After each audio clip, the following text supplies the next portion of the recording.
Good morning mga ka-farmers. Ang aming seedlings. Morning mga ka-farmers. Ayan na po ang aming seedling ng ampalaya. Ang bilis. Ayan o, malapit na. Ito po yung isa.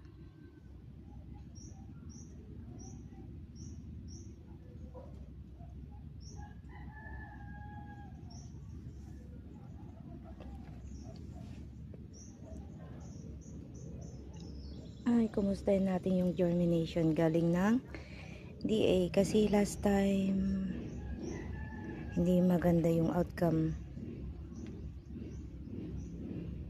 Unti lang yung germination niya, yung mga tumubo. Hindi maganda yung germination niya. Ito pala. So, ito po, medyo madami naman pong tumubo. Ayan. Thank you, DA. Yan po yung binigay sa amin na seeds. Last, yung 2 beses po kaming binaha. Dun sa may taniman namin ng ampalaya. Ito pa. Ito po yung galing ng DA. Oh, yun.